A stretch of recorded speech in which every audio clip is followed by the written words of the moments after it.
থেকে আমি আমার নিজ কেন্দ্র মিঠালা কালামিয়া হাই স্কুল প্রাথমিক বিদ্যালয় কেন্দ্র, সেই কেন্দ্রে আমি আল্লাহর উপরে ভরসা করি ভোট দিলাম। আর সকাল থেকে আমি কয়েকটা কেন্দ্র পরিদর্শন করেছি। এই কেন্দ্রগুলো মোটামুটি ভোটাররা খুব উৎসাহ উদ্দীপনা নিয়ে ভোট কেন্দ্রে আসছে। তবে একটা প্রার্থীর কিছু লোকজন অহেতুক এখানে প্রভাব তৈরি করার জন্য চেষ্টা করছেন, এটা আমি দেখেছি। আমি নিস্তালুক কেন্দ্রে গিয়েছিলাম, সেখানে যে প্রার্থী যে এই ভোট কেন্দ্র পরিদর্শন করতে পারে, কোনো সাংবাদিক চাইলে তাদের ওপিনিয়নটা নিতে পারে, এই সংস্কৃতিটা হয়তো বা তারা বুঝতে পারে না। সেখান থেকে পিছন থেকে এই একজনে শাউটিং করেছে, সেই কারণে একটু কথা কাটাকাটি হয়েছে। এছাড়া এখানে তেমন কিছু হয়নি।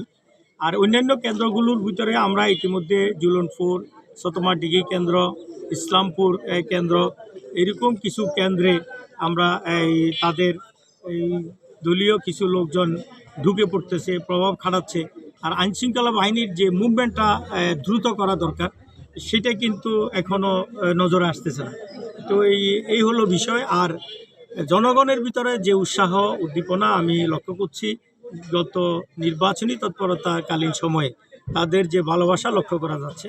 যে পরিবেশ যদি এখনও পর্যন্ত যতটুকু হয়েছে বা আমি দেখেছি, এরকমও যদি শেষ পর্যন্ত কন্টিনিউ থাকে, আল্লাহর উপরে ভরসা করে বলতে পারি ইনশাল্লাহ জয়ের ব্যাপারে শতভাগ কিন্তু আশাবাদী। ইনশাআল্লাহ।